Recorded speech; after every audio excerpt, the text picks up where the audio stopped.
I ara ja us deixem amb la Paula Tomasini, que ella sola es presentarà i ens explicarà doncs, això, el modernisme de la ciutat de Buenos Aires. Gràcies.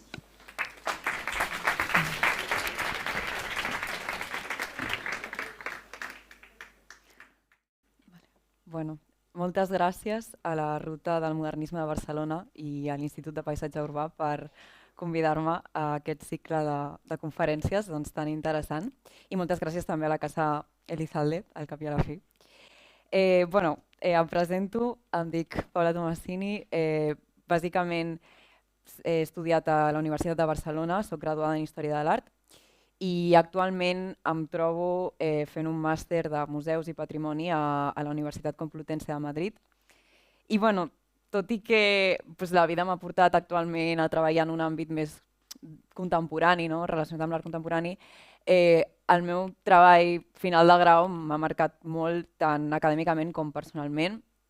Al cap i a la fi, la meva família és argentina, les meves arrels estan allà i els últims viatges que he anat fent a mesura que anava avançant la meva carrera, m'he anat fixant molt en certes façanes que em cridaven molt l'atenció per les seves referències bastant familiars. Jo soc de Barcelona i veia molts trets que s'apropaven molt a l'Art Nouveau, al modernisme català. Llavors és per això que he triat aquest tema per investigar com a treball final de grau.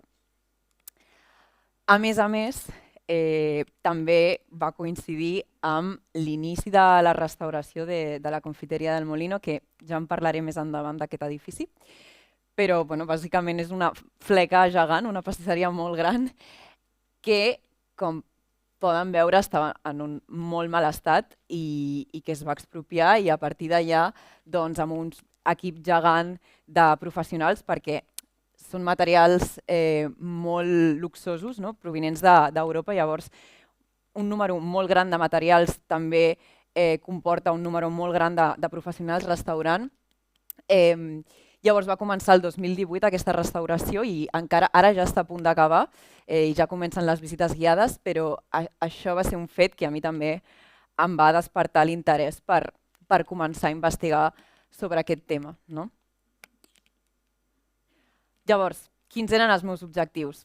El principal era intentar traçar d'alguna forma, de forma molt tímida, un recorregut d'influències, és a dir, com han arribat aquestes façanes, Liberty, Art Nouveau, etc., a la capital argentina, on es troben aquests edificis Art Nouveau i quins són els seus arquitectes principals i quines característiques tenen també.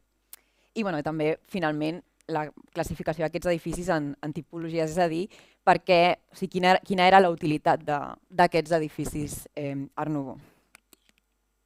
Llavors, per posar una mica en context, bàsicament el mite fundacional d'Argentina té com a base quasi l'acceptació de la immigració, però principalment europea, perquè, de fet, per exemple, un dels seus pròcers, que és Domingo Faustino Sarmiento, compara el que ve a ser la immigració europea amb l'indi, teòricament incivilitzat.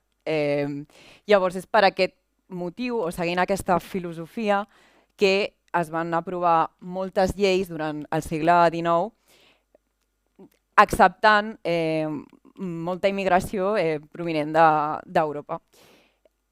Principalment, la immigració que s'esperava era una immigració que anava a treballar al camp, però al final va arribar una mica de tot i sobretot la immigració que es va instal·lar a Buenos Aires eren famílies que a poc van començar a fer les seves empreses i que després, algunes d'elles, òbviament, serien les encarregades de contractar arquitectes per construir tots aquests edificis Art Nouveau que veurem a continuació. Llavors, per què aquesta immigració? O sigui, per què des d'Europa es va voler anar a Argentina? Bueno, doncs, òbviament, era un país que s'estava enriquint molt ràpid, van haver-hi diverses onades, no? A mitjans del segle XIX, potser més gent d'Irlanda, d'Anglaterra, i ja cap al final va ser la gran onada on va anar-hi gent d'Itàlia i d'Espanya principalment, o sigui del sud d'Europa. Llavors, hem de pensar que hi havia una millora en els mitjans de transport, no només en els vaixells, sinó també en els trens, és a dir, que comunicaven amb els ports. Llavors, era un país que atreia molt. Aquí he posat una imatge, per exemple, de l'antic hotel d'Immigrantes, on arribaven tots aquests immigrants. I clar, la qüestió és que aquesta gent, que al cap i a la fi arribaven també una mica per comunicació boca a boca, és a dir, tenien amics que anaven, tenien familiars que anaven i els enviaven postals, necessitaven uns espais de comunitat, necessitaven uns espais on poguessin socialitzar, on poguessin sentir-se representats o que formaven part d'alguna cosa. És per això que es creen organitzacions, clubs, etc., hospitals també, relacionats amb les comunitats nacionals que anaven conformant aquest paisatge urbà de Buenos Aires. És per això, per exemple, aquí he posat el Club Espanyol, que existeixen edificis com aquest. Les comunitats encarregaven a arquitectes de la seva pròpia nacionalitat uns edificis i aquests edificis havien de tenir unes façanes que fossin representatives d'aquell país. En el cas d'Espanya també és bastant curiós perquè no només trobem, com he dit, organitzacions com el Club Espanyol, que és més general, sinó també veiem edificis que representaven comunitats com un casal català, hi ha un centre també gallec, etc. Llavors, aquí veiem més exemples, com l'Hospital Italiano, una foto antiga d'aquest Club Espanyol. Llavors, aquests edificis havien de també representar els estils més propis de cada país. Per exemple, el Club Espanyol acaba sent un mix eclèctic que ja anirem veient que l'eclecticisme al cap i a la fi és l'estil principal d'Argentina, perquè sí que podem trobar aquests mosaics bastant Art Nouveau, però alhora veiem aquest fris que potser és més clàssic i després veiem aquests arcs que potser tenen una inspiració més relacionada amb l'Al-Àndalus, etc. És a dir, era una barreja de característiques per representar estils diferents d'aquell país. Com anava dient, solien contractar arquitectes de la mateixa nacionalitat, però la qüestió és que havien de venir des d'Europa. De fet, també un altre tema és que fins al 1901 no va haver-hi una escola d'arquitectes a Argentina. Llavors, també els arquitectes argentins havien d'anar a Europa a formar-se i tornar. Justament en aquest cas tampoc és el millor exemple del món perquè aquest edifici l'ha fet Enric Folkers, penso que és holandès, però en general sí que veiem aquesta estructura d'argentins que van a Europa a estudiar i després tornen, o d'arquitectes europeus que van a Argentina per fer aquests encàrrecs. Quins eren els comitents? Doncs no només aquestes comunitats, sinó després també estaven els particulars. Com he comentat, aquestes famílies que anaven creixent econòmicament necessitaven també espais i molts cops necessitaven espais on poguessin fer totes les activitats, no només en relació a la seva vivenda, sinó també a la seva feina. Aquí, en aquest cas, he posat un pòster de Zapatos Grimaldi. De fet, ja veurem la casa Grimaldi més endavant, però, per exemple, els sabaters solien encarregar bastant edificis Liberty Art Nouveau i tenien bastanta riquesa. És a dir, com anava dient, aquests edificis que encarregaven solien estar formats per el lloc on vivia el propietari, l'apartament del propietari, que solia estar al primer pis, i després cap al fons anàvem trobant els apartaments més senzills, més austers, dels seus treballadors normalment, amb aquesta estructura de petit hotel que es diu. A vegades inclús aquests edificis també incloïen també la pròpia fàbrica o la pròpia botiga, etc. Llavors, bueno, és curiós perquè també funcionaven com a centres comunitaris, no? O sigui, la família italiana empresària que va crear Zapatos Grimoldi, també els seus empleats eren italians i vivien tots junts, no? I bueno, aquests edificis solien tenir aquesta estètica propera a l'Art Nouveau, no? A més, també l'altra cosa curiosa és que, com he comentat, el propietari vivia al primer pis, no? I a mesura que ens allunyem de la façana, les cases són més senzilles, els apartaments són més senzills. D'aquí ve una mica el títol de la meva investigació, que és Un baile de máscaras porteño, que de fet he tret la metàfora d'un llibre de Mimi Bohm, Buenos Aires Art Nouveau es titula, i simplement per mencionar que aquesta façana, que era on més a prop estava el propietari, servia com a imatge, no? O sigui, com a imatge cap als altres, com a forma de sumptuositat, no? Com a forma d'ensenyar tot el que aquesta família burgesa estava guanyant. Llavors, on es trobaven aquests edificis, no? Hem de pensar que Buenos Aires, entre el 1860 i 1870, es comença a expandir doncs, per qüestió de que hi havia epidèmies, no? La ciutat necessitava més espai, però ho fa d'una forma radial, no? És a dir, Buenos Aires en aquest moment rebutja el que ve a ser l'estructura de quadrícula, no? Perquè la quadrícula estava relacionada amb el colonialisme espanyol, llavors decideix expandir-se d'aquesta forma. I les classes socials també es van establint per aquest mapa, no?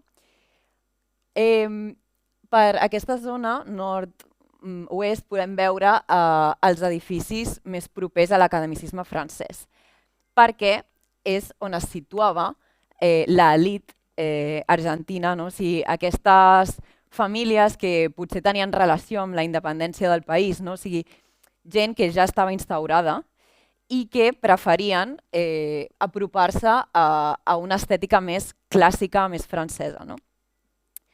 Després, pel centre, també es va seguir bastant les idees de Haussmann, o sigui, es va seguir bastant l'estructura de París i es va fer una gran apertura, que és l'Avenida de Mayo, on es va desenvolupar tot aquest flâneurisme, no? Com aquest passejar, aquest veure, aquest turisme, no? Al cap i a la fi, i es van construir grans hotels que ja comencen alguns a tenir un aspecte més proper a l'Art Nouveau. I finalment, doncs, aquesta zona com sud-est és on s'instaura la majoria de famílies empresàries d'aquests immigrants, no? Que ara formen part de la burgesia, i és on trobem la major part d'edificis amb característiques més properes a l'Art Nouveau, al Liberty, al modernisme català, etc. Llavors, veiem perfectament una dicotomia molt gran entre els estils que triaven les classes socials. Tot i així, em repeteixo dient que cap estil és pur. O sigui, l'academicisme francès tampoc era un academicisme francès com el veiem a França, també estava molt barrejat perquè, precisament, com Argentina era un país que estava buscant una identitat cultural, doncs hi havia més llibertat en relació als estils, no? O sigui, els arquitectes i els propietaris també tenien més llibertat per triar els detalls, per barrejar estils, i és per això que al cap i a la fi és l'eclecticisme, no? Es diu, el moviment principal. De fet, quan s'instaura aquesta escola d'arquitectes que he comentat, que s'instaura el 1901, molt temps després vaig trobar un text que diu el 1916 de que lo que nos caracteriza es el eclecticismo. No discutamos si ello es bueno o malo, somos eclécticos, sabemos mucho, Hemos progresado de tal modo en el orden científico que el arte, de evolución siempre lenta, no ha podido contrarrestar el manejo con la ingenieria, etc. És a dir, a poc van acceptant aquest eclecticisme.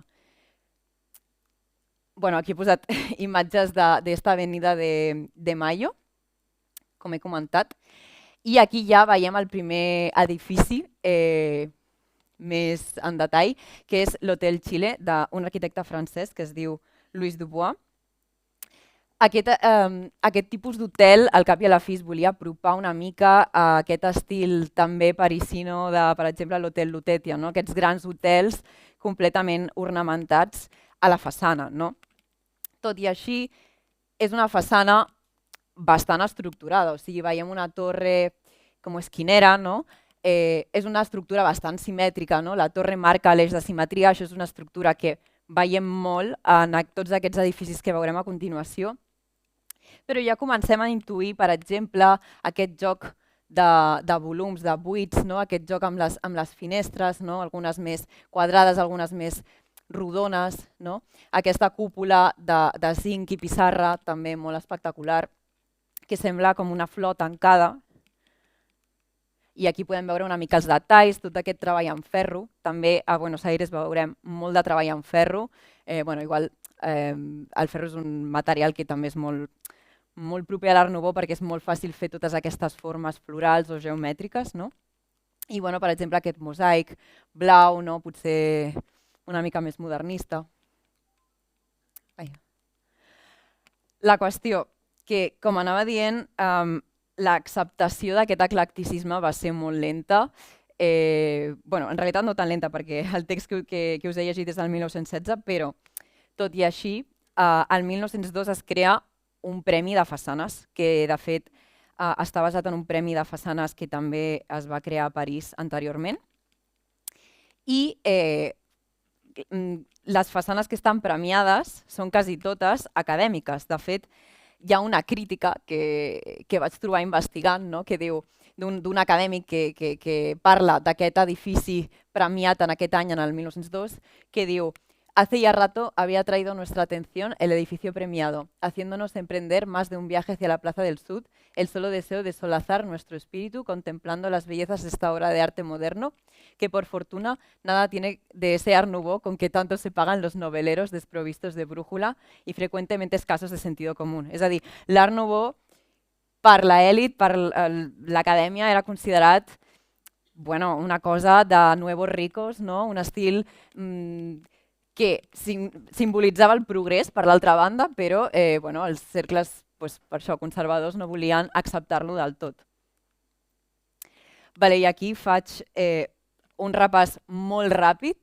Abans d'entrar en els edificis argentins, faig un repàs de quines característiques prenen dels edificis europeus. Llavors, i quines són les diferents branques que he trobat representades a la ciutat de Buenos Aires. En relació, per exemple, a la branca franco-belga, primerament incloc aquestes imatges que són europees i després veurem les argentines. La qüestió, segurament ja coneixen, però sí que veiem, per exemple, tot aquest treball en ferro, tots aquests cubs de fuet, totes aquestes curvatures, com he comentat, tots aquests jocs de buits i plens.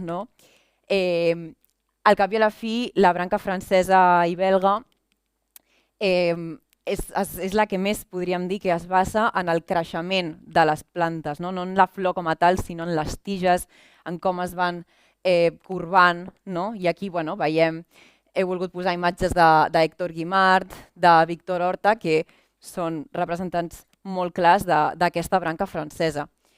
Quins aspectes veiem a Buenos Aires relacionats amb aquesta branca? Els arquitectes que incloc aquí, que són Alfredo Massué i Louis Dubois, són arquitectes francesos.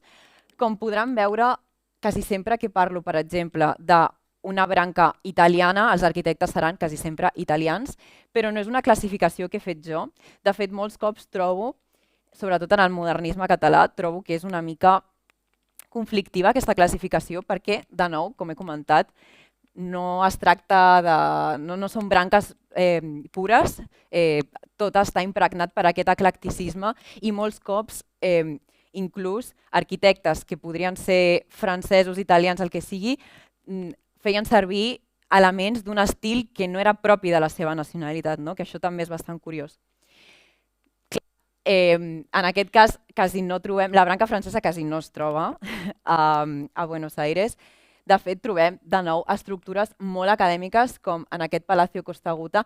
En aquest cas, doncs, he decidit col·locar una fotografia antiga, perquè després veurem el seu estat de conservació actualment. Però, de nou, aquesta estructura, amb aquesta torre que fa d'eix de simetria, no? Aquests buits, de nou aquests jocs entre la curvatura de les finestres, no? Sí que veiem alguns mascarons, que també és un element bastant Art Nouveau, no? Aquests mascarons com de protecció, quasi. Però és un Art Nouveau molt tímid, o sigui, molt senzill. I encara ho veiem més en aquesta farmàcia suïssa, que sembla una estructura completament austera, però si ens fixem en els detalls, doncs sí que podem veure aquesta majòlica, no? I sí que podem veure aquest cub de fuet aquí a l'entrada, que ens pot cridar l'atenció. En el cas del Liberty, doncs, el Liberty tampoc entraré molt en el tema perquè jo em vull centrar en Argentina, però bàsicament també hi ha diverses classificacions del Liberty, no? O sigui, dintre del Liberty hi ha subbranques com el Floreale, l'anglès, el pseudo-tradicional. Jo trobo que els elements que s'han traslladat o que des d'Argentina han pres com a propis del Liberty són aquesta proliferació d'escultures. O sigui, veiem que els edificis que considerem Liberty a Argentina, a Buenos Aires, incorporen molta escultura amb molt de simbolisme, com podem veure, per exemple, en aquest palazzo que es troba a Milano. És bastant clàssic, no?, amb aquests querubins, amb aquest fris, amb aquesta pedra que sembla renaixentista, no? Però és principalment aquest tipus d'incorporació escultòrica que veurem bastant a Buenos Aires, no? I després tot el tema dels revivals, o sigui, del neogòtic, per exemple, que el veurem bastant, no? El Liberty és la branca, això ja és Argentina, el Liberty és la branca més estesa, però simplement pel fet que, com he comentat, hi havia molts immigrants italians. Ja està. O sigui, després cada arquitecte tenia molts cops les seves característiques pròpies. En aquest cas he col·locat una imatge de la casa Grimoldi, que he parlat d'aquests sabaters, no, Grimoldi. Doncs aquest era el seu edifici, i sí que veiem, per exemple, aquests lleons, aquesta escultura que he comentat.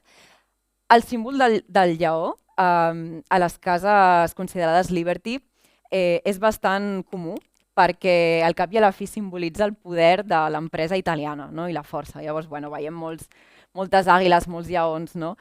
En tots aquests edificis italians, no? Després veiem moltes estries, per exemple. Hem de considerar que es basaven els arquitectes italians en les idees d'un teòric que es diu Camillo Boito. I Camillo Boito, que és de l'escola de Brera, i bàsicament parlava molt de tot aquest tema que he comentat dels revivals, de tornar a l'arquitectura llombarda, religiosa, i veurem també moltes franges dins d'aquests edificis Liberty. En aquest cas tenim per un costat Virginio Colombo i per l'altre Francisco Gianotti, que de fet també és l'arquitecte de la Confiteria del Molino. És l'arquitecte de la monumentalitat dins del Liberty, dins de l'Art Nouveau, perquè no és comú veure edificis tan grans propis d'aquest estil, no? De fet, aquí he col·locat una fotografia antiga de la Galeria Güemes, que tot el tema dels passatges també és molt important a Buenos Aires. I era un edifici completament monumental. A més, eren edificis molt moderns, o sigui, molts d'ells tenien aquesta estructura en ferro armat, llavors no era només estètica, que també, o sigui, l'Art Nouveau només es trobava a les façanes, o sigui, l'estructura era bastant acadèmica, però després, arquitectònicament, eren edificis que solien ser molt moderns, no? Bueno, i després tenim Mario Palanti. No he investigat gaire sobre Mario Palanti i el Palacio Barolo, que el Palacio Barolo és un dels iconos quasi de Buenos Aires, perquè és un edifici tan eclèctic que, de fet, no sabria ni com classificar-lo. O sigui, és un estil propi de Palanti i, a més, té com tota una teoria darrere bastant curiosa. No? O sigui, Mario Palanti tenia tota aquesta visió una mica maçònica, no? I realment es basa molt en aquesta teoria expressionista de l'arquitectura on havíem de començar a construir nous temples laics per generar la fraternitat entre els homes. Llavors, ell era molt fanàtic de Dante. Llavors, en aquest cas, trobem un edifici que es vol basar en la Divina Comèdia. Veiem una estructura de basament, fusta i coronament on, segons ell, aquesta estructura tenia la simbologia d'infierno, purgatorio i el cielo. No? És una mica aquesta voluntat també una mica gòtica, de fet, de verticalisme que fa d'aquest edifici una cosa molt especial i tampoc he entrat gaire en el tema perquè és que és molt únic, és molt propi de Palanti. No? Veiem tots aquests monstres que podrien formar part d'aquest infern, no? I alhora, com dic, ascensors, o sigui, eren edificis que realment eren molt moderns i incloïen tot ascensors, aquestes estructures molt modernes. No? I aquí arribem al punt més complicat, perquè realment el tema de la branca del modernisme català realment és molt complexa perquè els arquitectes que estan classificats dins d'ella solen ser arquitectes espanyols o que han estudiat a Barcelona, però després no acabem de veure aquesta inspiració. No? És cert que, òbviament, no podem veure un Gaudí, no? Perquè un Gaudí és bastant únic, però potser sí que trobem més inspiració de nou, neogòtica, no? Totes aquestes idees de Domènech i Montaner, d'en cerca d'una arquitectura nacional, de reprendre tota l'arquitectura gòtica i medieval. I sí que potser veurem una mica de, com hem comentat, de mosaic, una mica d'esgrafito, però de forma, de nou, molt tímida. No? Què es considera modern? Doncs tenim García Núñez, que en aquest cas és un arquitecte argentí que va venir a estudiar a Barcelona. De fet, si no m'equivoco, té un edifici a Barcelona també ell. García Núñez, sí, veiem franges així una mica Liberty, però després veiem que utilitza bastanta geometria, potser una mica secession, no? Llavors, també és un estil molt eclèctic. No? Sí que veiem ceràmica aquí, per exemple, en aquest edifici que es troba a Chacabuco 78, que en aquest cas és un edifici d'oficines. I després incorpora molts motius com la rosa de Glasgow. No? De nou, una barreja.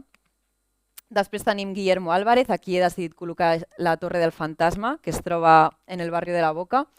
Es diu així perquè té tota una història darrere que dona una mica de simbologia al barri, que una dona sentia teòricament fantasmes i es va suïcidar des de la torre i llavors ja el nom s'ha quedat com Torre del Fantasma, on sí que veiem algunes estries, alguns girasols, una mica símbol potser més proper a l'esteticisme anglès, no? Però de nou, una torre aquí que fa de punt, d'eix, i després veiem els dos costats, l'altre costat també és bastant similar. Després tenim Rodríguez Ortega, que de fet es comenta que ell és l'arquitecte fantasma, perquè quasi no es sap res d'ell.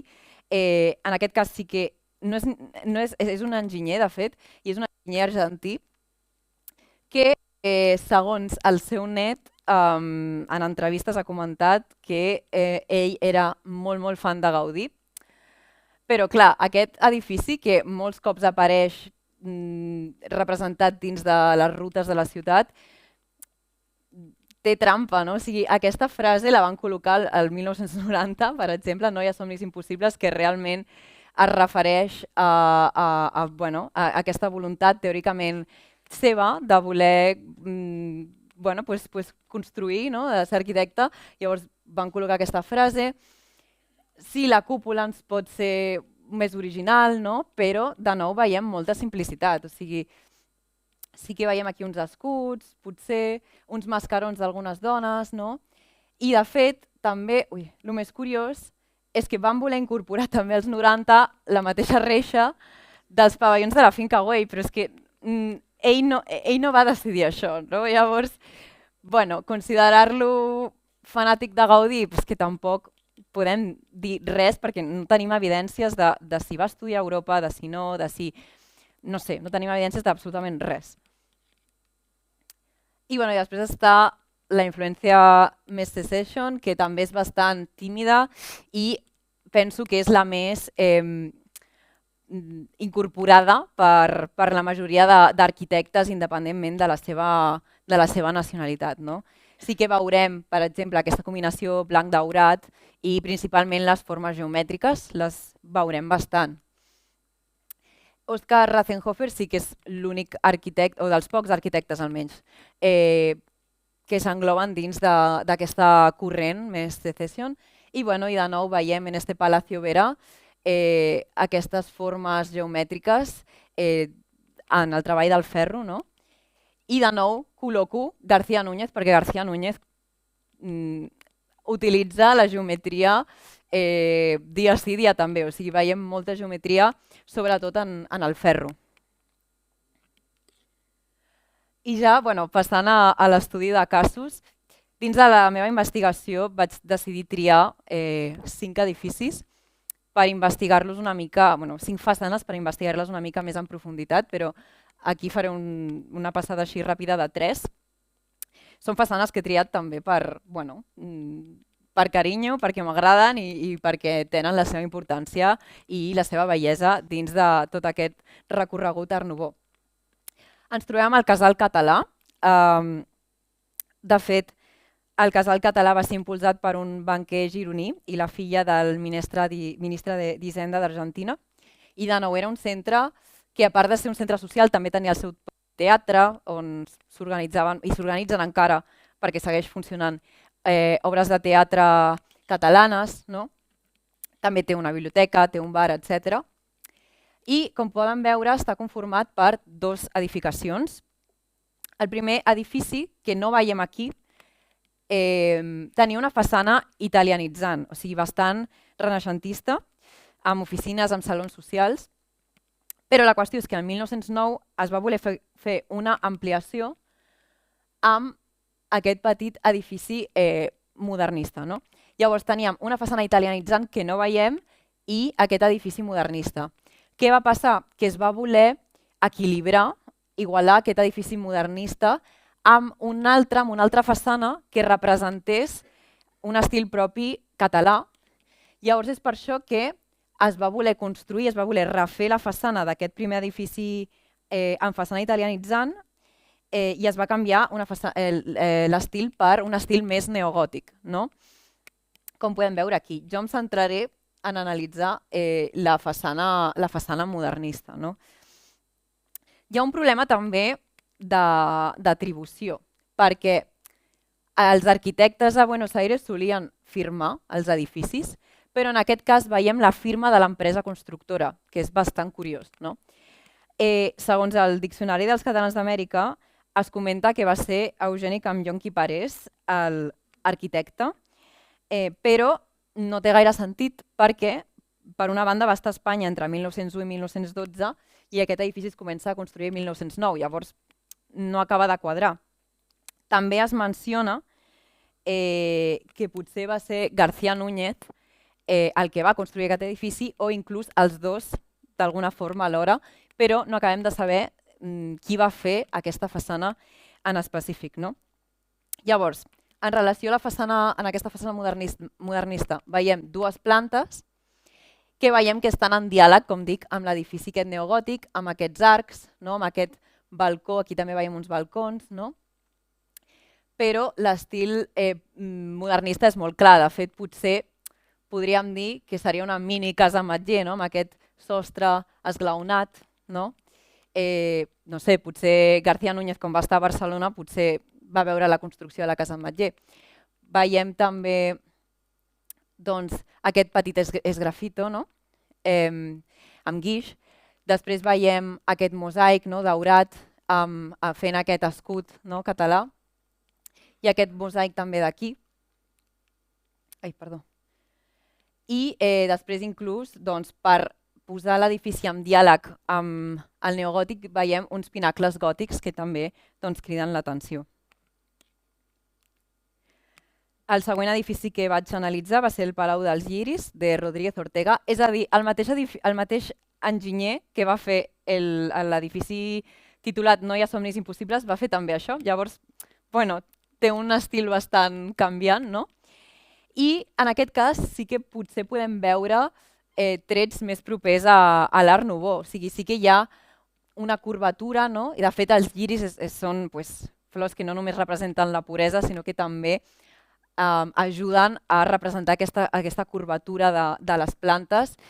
Aquest edifici està fet, per cert, amb pedra, el que es deia pedra Paris, que era una barreja d'argamassa i morter, i cal, perdó, que volia imitar la pedra que trobàvem a Europa. Això ho veiem bastant a Buenos Aires, no? Però bueno, això també permet fer aquests lliris que veiem que ornamenten tota la façana amb aquesta curvatura, que bueno, després si pensem que Rodríguez Ortega tenia aquesta proximitat teòricament amb Gaudí, doncs podríem pensar que ens recorda una mica la Pedrera, tot i que, òbviament, no en les mateixes dimensions. No? O sigui, això és només a la façana, no? Aquesta curvatura només la veiem a la façana i tota la resta de l'edifici, l'estructura com a tal també és bastant acadèmica. O sigui, al cap i a la fi també és un edifici simètric, de nou. No? Veiem un mascaró aquí al damunt, un déu que tampoc s'acaba de saber qui és, no? Bueno, no s'acaba de saber si és un déu, però molts cops es relaciona amb el déu del vent, Eolo, o inclús Poseidó. I, de fet, podríem pensar inclús en una qüestió de batalla de gènere, de forma simbòlica. No? És a dir, tenim el lliri per una banda, que el lliri simbolitza la puresa femenina, i després tenim aquesta visió masculina protectora que està just al damunt, no? Que podria fer un joc, però és simplement una hipòtesi, això no s'ha investigat. No?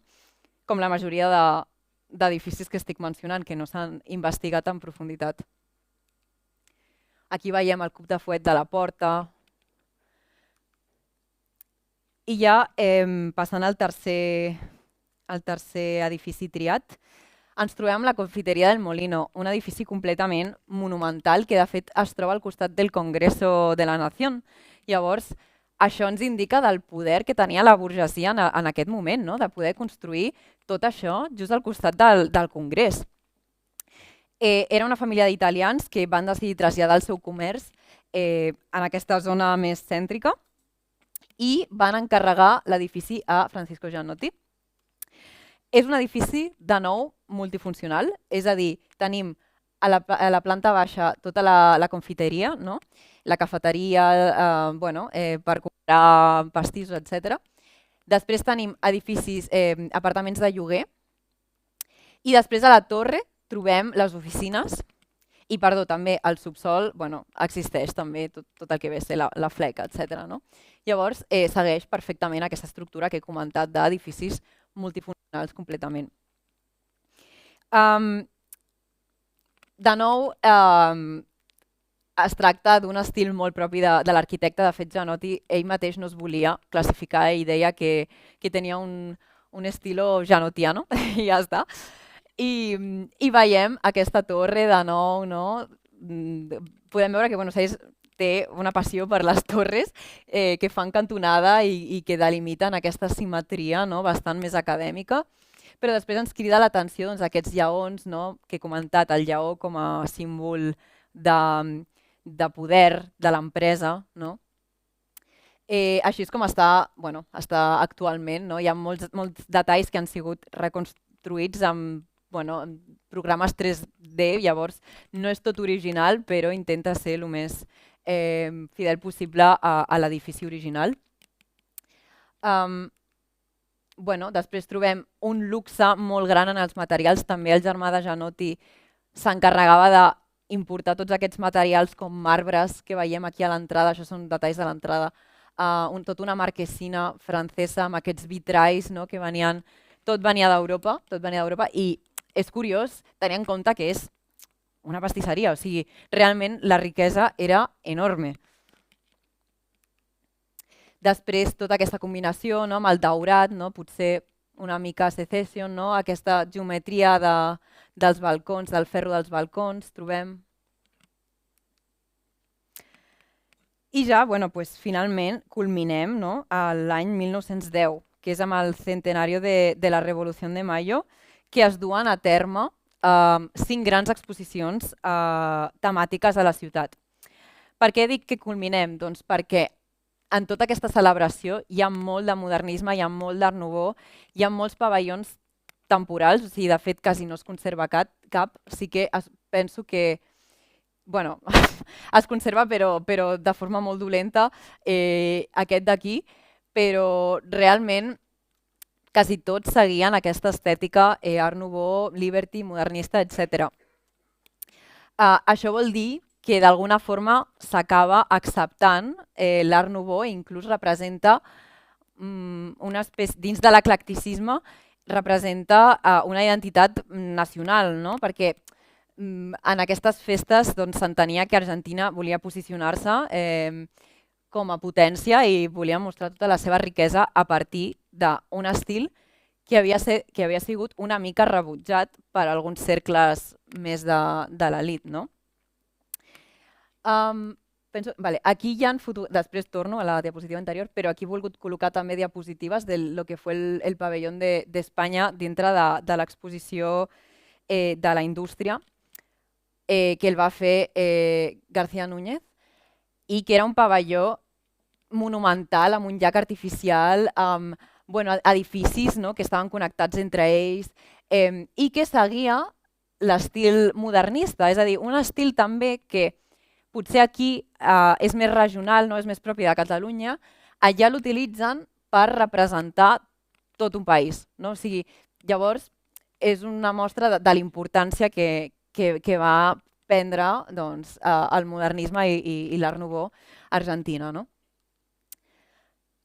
Què va passar? Doncs a partir de 1970, més o menys, els edificis comencen a ser abandonats, a no ser cuidats, és a dir, ja no representen aquesta identitat pròpia relacionada amb el patrimoni que tenim, sinó que comencen a entrar bastant en decadència. De fet, la confiteria del Molino, com comentava, també va ser tancada als anys 90 i esdevé com el símbol principal d'aquesta pèrdua d'un passat d'alguna forma de riquesa.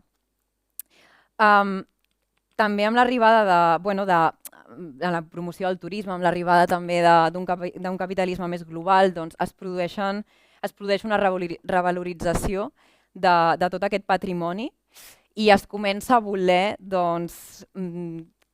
mercantilitzar i restaurar tots aquests edificis molt a poc, encara estan en procés de restaurar-se, però comencem a veure algunes mostres de que hi ha un cert interès.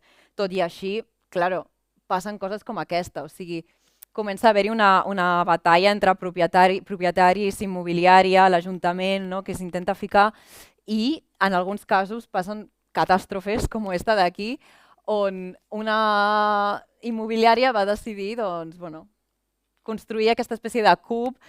Aquest és el Palacio Costa Aguda, del qual he parlat anteriorment, com estava abans i com està avui en dia. Es veu que van fer una enquesta a la plaça La Valle, que és on es troba, directament preguntant-li a la gent d'aquest edifici què és el que voleu que es conservi. I van dir, la torre. Llavors han conservat només la torre i no han pogut fer ni una cosa unitària, perquè hi ha com un cub darrere i després hi ha com aquests glaons aquí amb formigó, no sé, però ha quedat d'aquesta forma. Després, clar, hi ha molt espoli d'aquests materials. Aquí veiem ferro que l'han intentat arrencar, no? I després també hi ha tot aquest tema de la pressa, no? De voler estar sempre a la moda. O sigui, aquesta cerca identitària per part d'Argentina no s'acaba. O sigui, si el racionalisme estava de moda, és igual. O sigui, traiem tota l'ornamentació que teníem i fem un edifici completament racionalista i ja està. O sigui, la concepció del patrimoni es perd completament, no? Aquí, bueno, ja una mica per finalitzar, faig un passeig molt ràpid.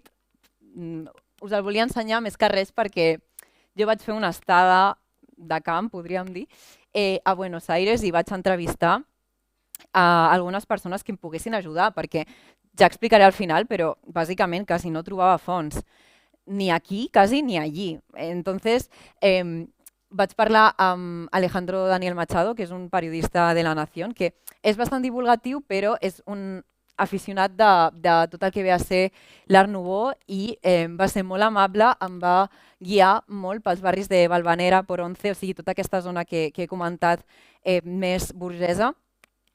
I vaig veure també els edificis potser menys importants, com que potser no apareixen a les rutes turístiques, però que també encara tenen trets, per molt que estiguin completament alguns destruïts, sobretot el basament, encara conserven alguna ornamentació pròpia de tots aquests estils. Un altre problema que vaig trobar durant aquest passeig veia aquests problemes és la pèrdua molts cops de les firmes, o sigui, com directament ja l'atribució no ens importa i la tapem i clar, això és un problema realment per al futur.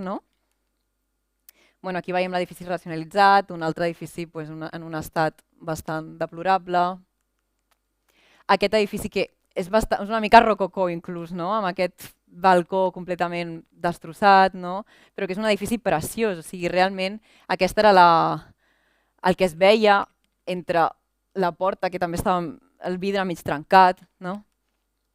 Aquest edifici també bastant geomètric, bastant original.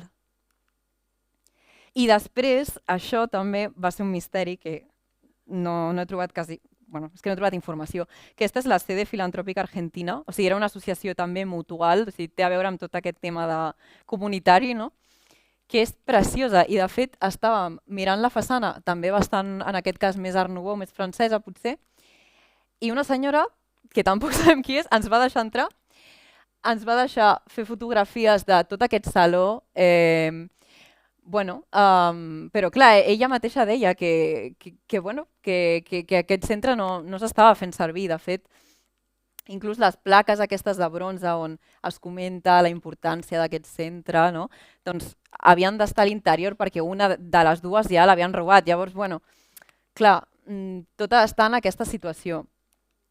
Tot i així, no vull acabar amb un missatge tan negatiu, o sigui, com dic, hi ha coses que s'estan restaurant, o sigui, la restauració de la confiteria del Molino pot ser molt important per la revalorització del patrimoni, no només la confiteria del Molino, o sigui, veiem altres titulars que no he comentat, però de fet la Casa Calice, que també analitzo a la meva investigació, també va ser restaurada, inclús penso que en aquest cas és un pavelló, sí, és el pavelló del Centenario, que també un edifici temporal l'estan restaurant. Llavors, a poc es van fent progressos i realment la gent, o sigui, els aficionats d'allà, els professionals d'allà també, estan molt interessats i sempre volen començar a restaurar tot el patrimoni que al cap i a la fi és la imatge, les façanes dels carrers de Buenos Aires. I vull finalitzar molt ràpidament comentant que en aquest cas, o sigui, jo investigant des de Barcelona vaig anar a la biblioteca del COAC. Més que res ho dic perquè el meu treball potser és com una pequeña, no sé, una petita, molt mini aportació, però m'encantaria que, si no sóc jo, que també fos altres investigadors que continuessin amb tot això. Llavors, les meves fonts les vaig treure del COAC, de la Biblioteca de la Casa Museu Ametller també, que tenen també un fons fotogràfic, de fet.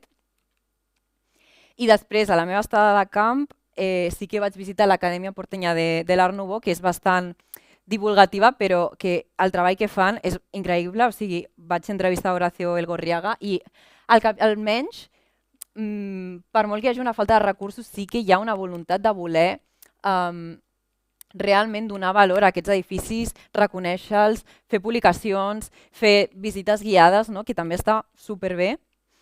I després doncs, vaig visitar la biblioteca de la UBA, on també em va rebre el professor Fernando Luis Martínez Nespral, que té tot aquest, aquest projecte, no? Que és perdó, que no me'n recordo el nom. Tot aquest departament d'investigacions estètiques, que també és molt important i que també doncs, aporten una mica tota aquesta investigació que cal fer, no? Després, quines publicacions? Doncs, òbviament, m'he llegit tots els exemplars de Cup de Fuet fins al moment, en cerca de trobar articles que em poguessin ajudar. Aquest llibre de Buenos Aires Art Nouveau de Mimi Baum també és bastant divulgatiu, però el recomano molt per començar. I tot el que ve a ser l'editorial Feodal, o sigui, que tenen llibres específics amb cada arquitecte, són bastant, o sigui, tenen un punt de vista molt més arquitectònic, més que des de la història de l'art, però estan molt bé també. I també menciona que les fotografies que vaig fer al meu treball i que també estan a l'article de Cup de Fuet, les vaig fer jo, que em va ajudar molt això també a veure tots els detalls.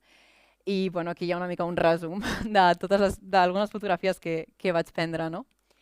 Així que, moltes gràcies. Donar-li les gràcies a la meva tutora de tesi, que està aquí, que és la Fàtima López, que ha sigut molt especial per mi, i també mencionar això, volia dir-ho al final.